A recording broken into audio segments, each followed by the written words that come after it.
Galco's Old World grocery store in the Highland Park section of Los Angeles, you are immediately transported back in time. And if the nostalgia doesn't put a smile on your face, then the infectious sound of John Neese's laughter, which echoes through the aisles, certainly will.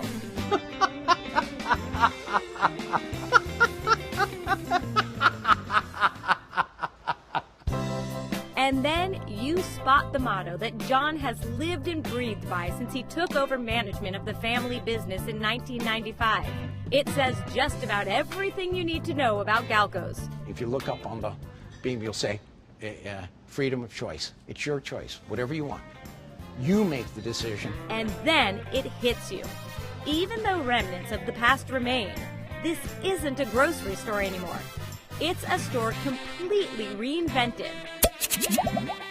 A wonderland of soda with more than 750 varieties of the bubbly stuff, all in glass bottles, all made with real sugar, filling aisle after aisle of shelf space in every color of the rainbow.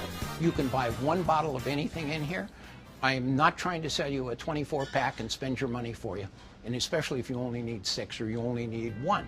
Try it. See if you like it. Galco's Old World Grocery wasn't always in the soda pop business. John remembers what used to be here at aisle 3. This was the vegetables and canned corn, beans, peas, all that kind of stuff, and fruits were on the other side of the aisle.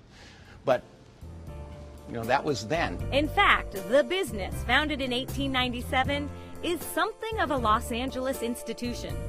The store's deli was known for making huge Italian sandwiches, including the Blockbuster, named by the great heavyweight boxing champ Rocky Marciano. He went to put it in his mouth.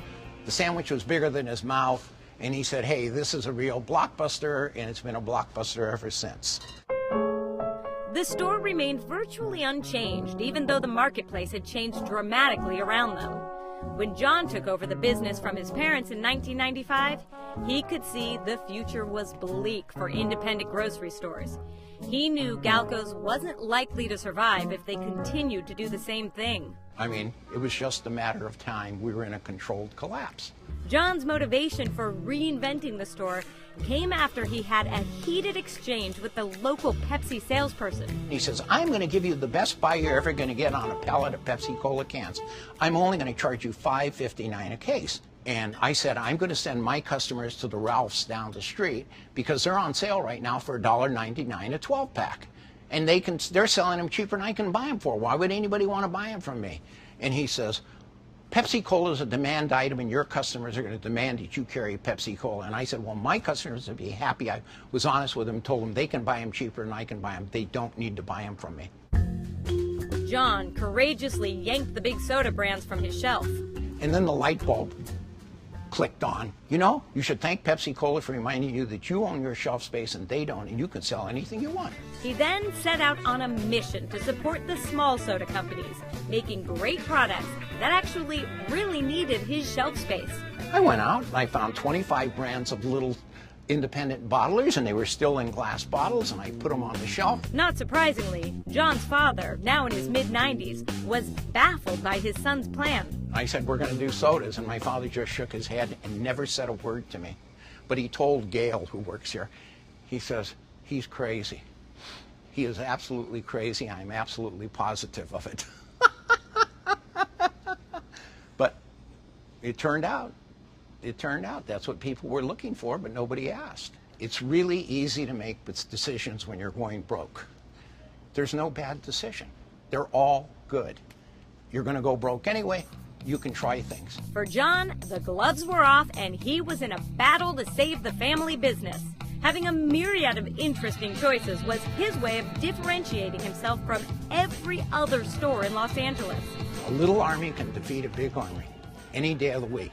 All you have to do is concentrate on a single point on the line, create a breakthrough, get behind the lines and destroy them.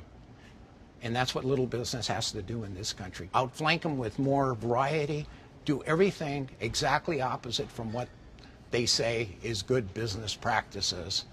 Fewer suppliers, less choice. No, more choice.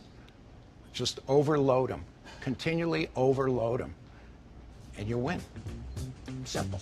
The strategy worked, and slowly, Galco's transformed from a grocery store to a soda pop shop, with Nice becoming the only purveyor of unique sodas, like Mr. Cucumber, which he carried exclusively for 5 years before it got selected Soda of the Year. It's so rare to find these sodas that you can't find all over the place. You know, I thought it was fantastic.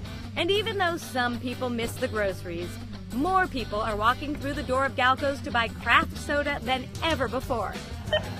And hopefully the repositioning of the store will help the business last another 100 years. Let's be happy with what we're doing. And that's what we did.